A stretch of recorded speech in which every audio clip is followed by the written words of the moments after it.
Finally out! Batman Arkham is getting closer to having another game released in the franchise.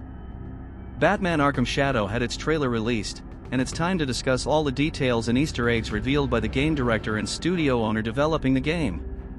Stay tuned until the end of the video to catch all the details.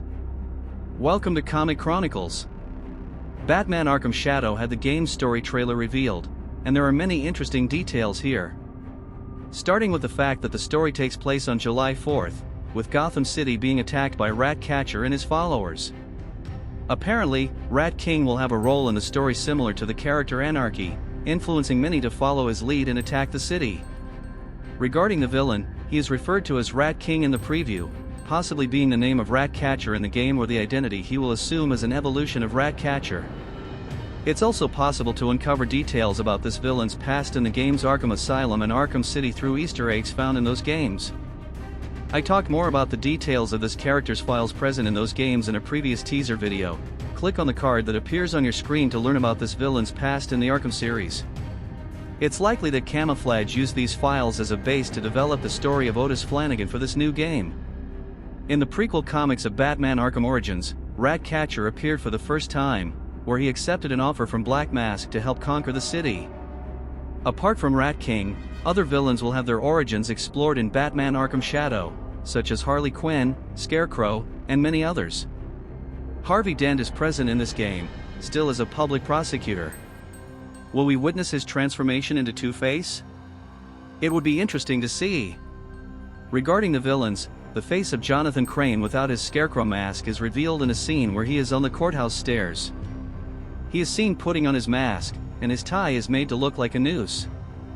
Furthermore, Ryan Payton, the game director and founder of Camouflage Studio, mentioned in recent interviews about important Easter eggs that fans didn't notice in the previous teaser. He stated that in one brief moment in the teaser, there is a window with words written that hint at the villain of the story.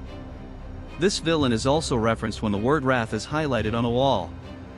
This references the villain Wrath, which we discussed in the teaser video. Could Wrath be the game's surprise? Besides the teaser, this word is referenced multiple times in the newly released trailer. Ryan Payton also mentioned that an essential element in the Arkham franchise is the surprise factor in the story, and they worked on that in Arkham Shadow. He also mentioned that a part of the story they will not reveal before the game's launch was pressured by Warner to do something different. Before we continue, if you're a fan of the Arkham series like me and want to see more videos about this franchise, leave a bat like on the video and subscribe to the channel. Let's grow this community of Batman Arkham game fans together. Continuing with interview details, Payton highlighted other Easter eggs that fans might have missed, such as a file with potential information about Jonathan Crane's experiments and other neon references to Jezebel Gunn and the band Ashes on Sunday, which is the band of Black Canary. The reference to Black Canary is likely just an Easter egg in the story. Ryan also mentioned that they had the opportunity to explore the origins of villains we've seen established in other games but lacked details about their pasts. Rocksteady provided original ideas when Camouflage had creative doubts, but in areas with narrative gaps, Camouflage was given the freedom to explore these narratives. Several Rocksteady veterans also helped develop the game, with Camouflage drawing inspiration from Batman Arkham VR to create the Iron Man game. They informed Warner that the intention was to make the game more like Batman Arkham Asylum and not Arkham Knight, with a Metroidvania style rather than an open-world setting. The goal was to capture the revolutionary essence of Arkham Asylum, making the game excellent for today's standards. Batman Arkham Origins Blackgate was somewhat inspired by this but had differences due to console limitations, especially since it was initially released for the PS Vita. It's clear that they are taking this game seriously, which is excellent because Warner needs to see that there is still interest in the Batman Arkham games, as well as the desire for games featuring other DC heroes. It was also confirmed that the story of Batman Arkham Shadow takes place between Batman Arkham Origins and Batman Arkham Asylum, and the studio made sure to match the chronological placements in the franchise. Moving on to gameplay details, even though it's a VR game, the combat mode will be based on the free-flow style of the Arkham series, but in first-person view. It will also include stealth and predator modes, along with the detective mode. From the images released, we can see a glimpse of the combat mode, which raises questions about how the free flow will work in this game.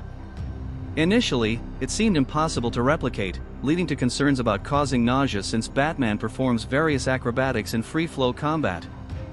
Perhaps they are adapting the combat system to focus on key elements like using the cape for attacks, counters, combos, and gadgets like batarangs and grapple gun. Batman Arkham Origins Blackgate also drew inspiration from the free-flow combat mode, but with notable differences from other games. Additionally, the glimpses of the first-person gameplay shown in the images appear visually appealing. Playing in stealth and predator modes in first-person view, along with using the cape for gliding, promises an engaging experience. As for combat, there are doubts about how well it will translate in VR. Regarding Batman's uniform details, the revealed images display a sleek design blending elements of Arkham Origins and Arkham Asylum, with a subtle nod to the Batman in the neck collar. The uniform appears less armored than in Origins and leans towards Asylum's uniform aesthetics. It looks impressive. In terms of voice acting, Roger Craig Smith, who voiced Batman in Arkham Origins, makes a return, and his work in the trailer showcases remarkable voice acting skills. Concerning Gotham City, the development team paid attention to maintaining key points and locations present in other games of the franchise, such as Wayne Enterprises, Gotham Avenue Station, Monarch Theater, Bowery, Beacon Hotel, Water Towers, Ace Chemicals, and many others. However, it's unclear if players will have access to all these famous locations, or if some will only be seen in cutscenes and mentions. Ryan Payton also mentioned that the game's setting post-Arkham Origins allowed them to explore a younger, less experienced Batman, who could be pressured without a series of allies and who was mature enough to face difficult moments given his arrogance and empathy for his opponents.